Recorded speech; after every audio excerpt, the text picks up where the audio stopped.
Big Sills Power Hour. So here's that chick's name, Allison Masterangelo or Master Rangelo. She was complaining,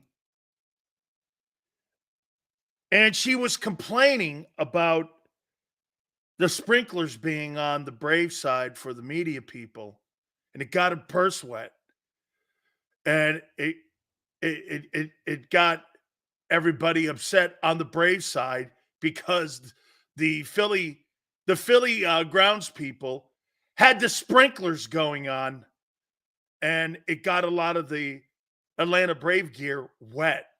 Oh, oh, oh, oh, do I love that kind of stuff? Oh my God, dude. You are gonna, and she tweets this with Philly fans watching this. She tweets this. I'm like, why would you go there when you know you're going to be crushed? Why would you go there? That's not a faint of heart fan base. You could do that weird shit in New York and LA. You know, you can't do that in Boston, Philly, Chicago, Pittsburgh. You can't do Buff. You can't do that there. They're not going to tolerate that. And get this, no pun intended towards anybody here, but they don't give a shit if you're a chick, you're a dude, you're black, you're white. You're gonna get killed. You're gonna get killed. Okay? I mean, yeah, you know, how unprofessional. You're like, unprofessional. I'll tell you something. I listened to that game last night, and I got to give it to you. I'm not going to talk baseball. I'm just going to talk about environment. That's a fun environment to be involved in. You know what the greatest thing about, hey, let me ask you this. Tone, I don't know if you've ever been involved with this. Calvin, thank you, brother. I don't know if you've ever been involved in this. You know what people were saying around the country? It's like being at a football game. When you go to a Philly game, yeah, but isn't every sporting event when Philadelphia sports is humming and that team is winning, isn't every game like a football game? Whether it's a Sixer game, whether it's a Flyers game, whether it's an Eagle game or a Philly game. It's because of passion. It doesn't really matter the sport. What do you think there's like? See, that shows you the difference in fan bases. They don't have Sixer fans. They don't have Eagle fans. They have Philly fans. It's different. In New York, you have Ranger fans. You have Mets fans. You have Yankee fans. They're not New York fans. Now, maybe it's because they have 2 to 3 teams in certain markets. Maybe that's kind of what fractures the fan base, is that there's multiple, right? Hey, there's like multiple, right? So it kind of maybe fractures the fan base. But last night, can I tell you? Listen, I'm going to give you guys the real. I like that. Here, let me keep it with foot. Hey, I'll take care of it, David. I got it. Can I tell you what that reminded me of last night? That thing reminded me of like when the Yankees were playing back in the 70s, and you were at the old ballpark, you know, with the vomit seat colors and all that stuff. And the place was like just an intimidating place. And you hear that fan base acting like that. I'm not talking, if you notice, I'm not talking baseball. I'm talking about fans here. Okay. That place was intimidating, Yankee Stadium. All the comebacks and Chambliss and all that stuff. That place looks intimidating. If you're like Arizona, say Arizona comes in and they end up having to play in the NLCS, okay? And you play in the NLCS against the Diamondbacks. Diamondbacks, that's going to be a whole different world, man. And playing in that soft-ass Los Angeles. sweeping the Dodgers is not a big deal. Hey, and by the way, one last thing, and I will say this about Clayton Kershaw. He has to be the absolute greatest pitcher who has ever sucked in the postseason in baseball history. Hey, Sills, I have to produce a show right after yours for Xander. Can you try to end the show the 57-minute mark? Absolutely, my friend. We will. I'll tell you what, Tone, we'll get out at 50 for you.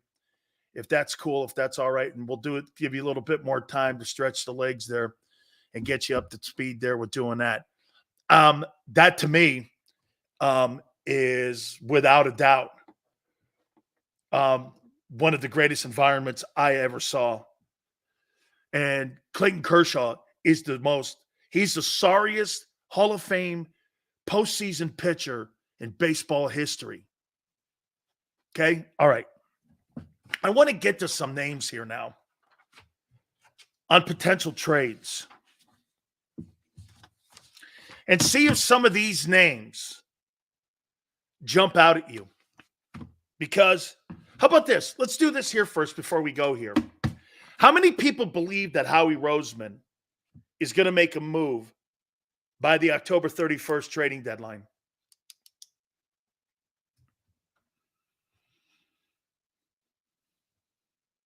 How many people believe Howie's going to make a move by the October 31st trading deadline?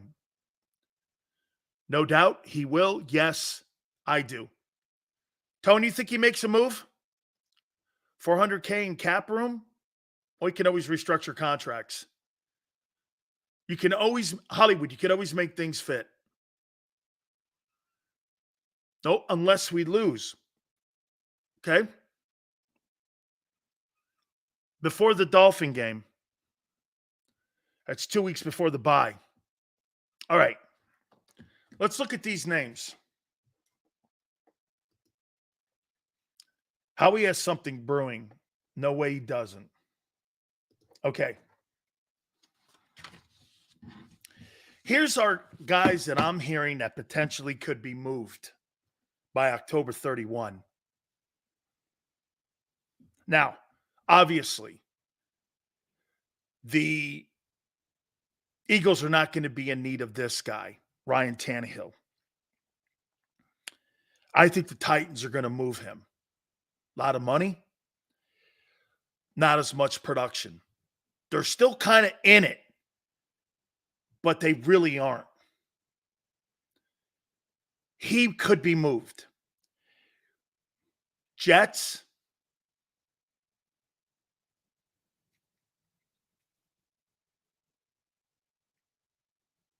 Bears, Patriots. The Patriots are going to be sellers. Okay? So,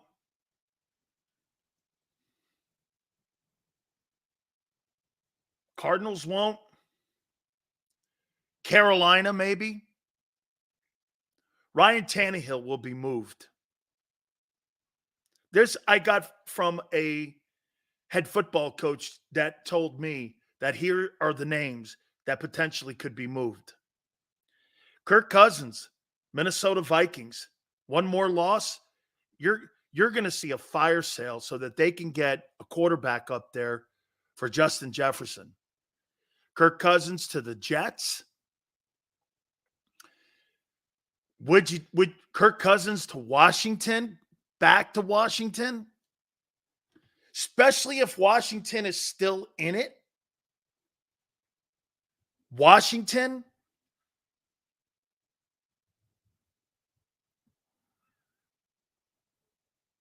Here's the big one.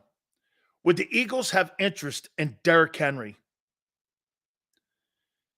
There's going to be a fire sale in Tennessee. Would you have an interest in bringing Derrick Henry in for your goal line, your power running? Could you imagine you had Derrick Henry and DeAndre Swift as your running backs making a Super Bowl push towards the end of the season? it's not so much that I want to give him 30 carries. I want the 5 yards a carry he gives me. And I want that guy in the red zone knocking guys out. Could you imagine Derrick Henry running behind the Philadelphia Eagle offensive line? Holy cow. You know what you might also do? Think about this financially. So if you put Derrick Henry back there and you took some snaps away from DeAndre Swift, your chances of signing DeAndre Swift dramatically go up. Because what you don't want to see is that guy get 1,500 yards and 400 yards receiving. And before you know it, that guy's an $18 million guy in the open market and you lose him because you can't even make a play for him. Derrick Henry behind the Philadelphia Eagle offensive line would be the scariest thing I've seen. Probably, if I were to put that in comparison, it would be the scariest offense if power running team since Emmitt Smith. Derrick Henry could even be since a rookie Campbell. He's still got gas. Man, Derrick Henry behind the off. Would you do it? Would you give? How much would you spend for him? How old is Derrick Henry? Let's do this first.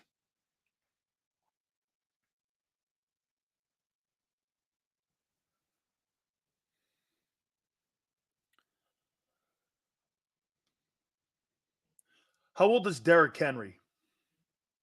29 years old. He's 29. Derrick Henry stats. He's got 328 yards and he's around 4 yards a carry. 3.38 to be exact. His only 100-yard game so far has been against Cincinnati. He went for 122. And get this, they've limited his carries. He's had 50. Usually he's a 28 carry guy. He's got 86 carries. And what is that? 79, 80, 1 to 2 to 3, 4 to 5. He's got like 8 or 9 more carries than what Swift has. Behind a horrible O-line. You put that guy behind that line, that thing will automatically go up to 4 or 5 to 5 yards a carry behind the Eagle O-line. And by the way, since they're limiting him in carries, wouldn't you think that Derrick Henry you could get and snatch away for a 4th rounder? I don't think he'd be a 1-year rental. I think you could re-sign him. He's not a $15 million guy anymore. He's not going to command $15 million.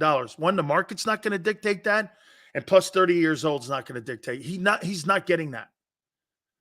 So if I were Derrick Henry, isn't it important right now on trying to put the cherry on top of the career and having a Super Bowl championship?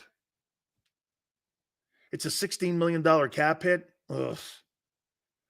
Well, wait, Quan, then you would have to have Tennessee pick up the majority of that. That would cost you a higher pick then. Because if Tennessee, and it's a $16 million hit, then they're going to command maybe a 2 or 3 to eat the money to compensate that off. You're just not going to go here. Here's a 4th rounder and you eat the 16. That's not going to work. That's not going to work. So you're going to have to pay for them picking up the contract. And you have to pay with a higher pick. So if you're Howie, you may have to come up with a 2 or 3 for him. 2 or 3, and they pick up the majority of the money. Would you do it? Stretch run. Derrick Henry in your backfield would be scary. That doesn't make sense for Tennessee. It sure does when you're trying to acquire draft choices. Ryan Tannehill, you're trying to get draft picks right now. They're not going anywhere. Remember, they're trying to rebuild their football team. Does it make sense? Makes total sense. It makes sense for Tennessee because they get out from the contract next year and they get a 2nd rounder. So you get a second rounder for Tannehill, and you get a third rounder for Tannehill, a second rounder for Derrick Henry, and you're going to get a first rounder next year. So you're going to have 2 2s and potentially 2 1s going into the April draft. How does that not make sense?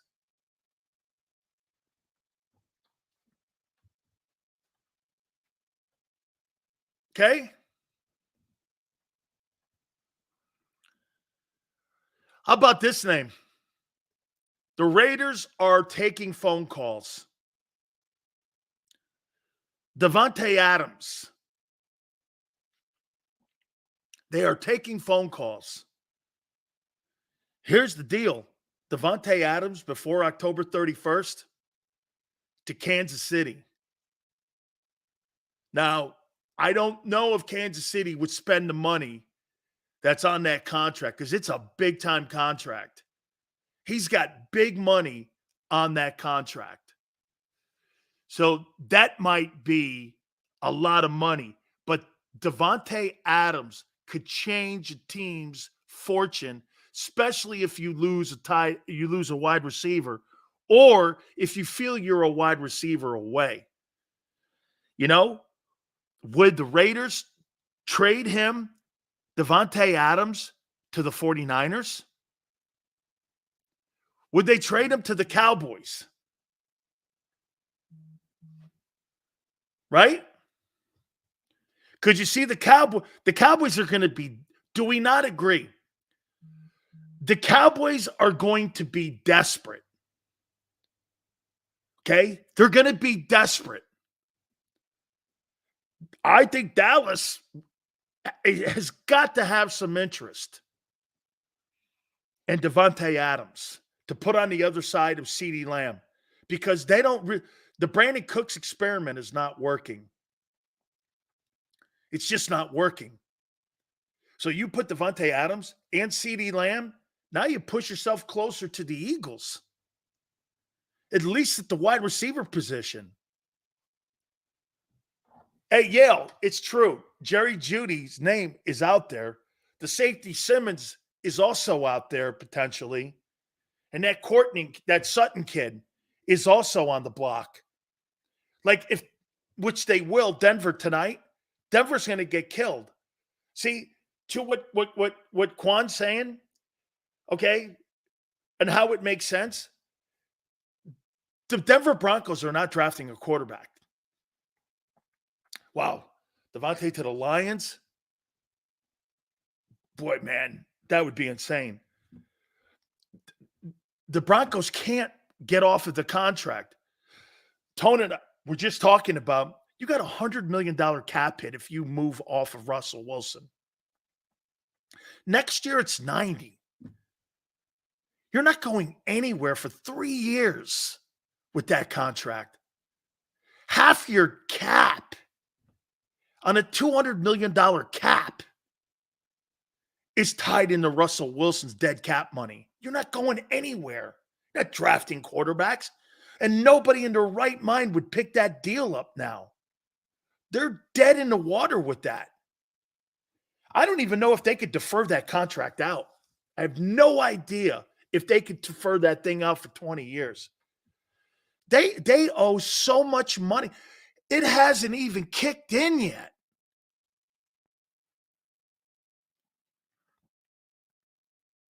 He had Courtland Sutton. I don't believe the Eagles would be looking for another wide receiver, especially a high-end wideout. How about this guy? Daniel Hunter, Vikings. The Vikings are putting him on the block. He's a good football player. He's a good football player. Would you be I would send them a 4th rounder for him. I'd give you a 4th rounder for Daniel Hunter. 3rd tops. Okay. Maybe a 3, maybe, depending how productive he's been right now. Daniel Hunter, somebody to keep an eye on because, again, Dallas is desperate. Would the Vikings move Daniel Hunter to Dallas? I don't know. Would Davante Adams be moved to Dallas? Could be. And finally, as Peter just said, Budda Baker is, people are talking about potentially making a play for Budda Baker.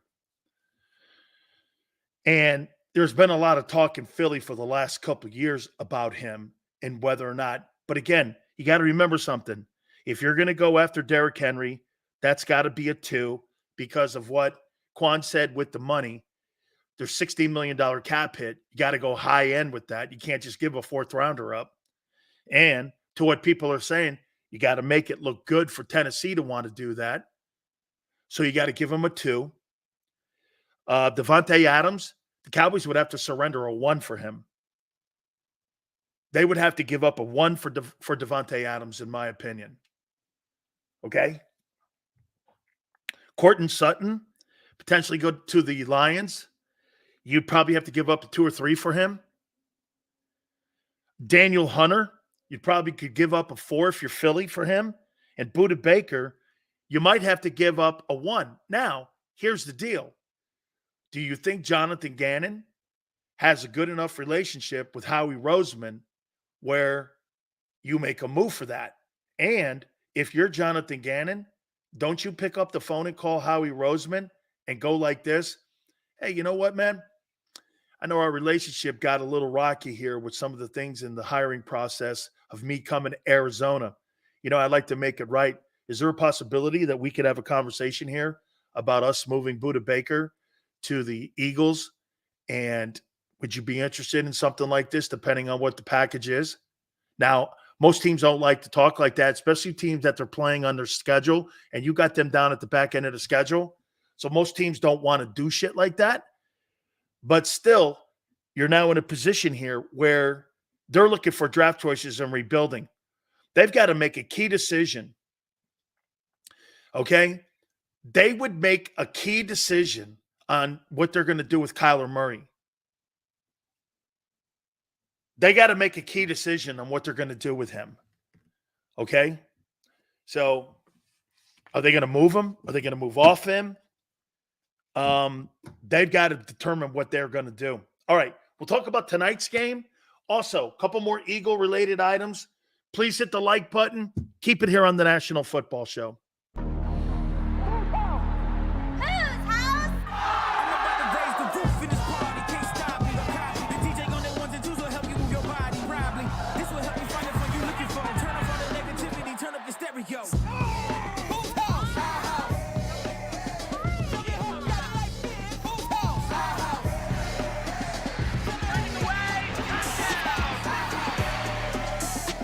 Football and Hooters, the perfect pair.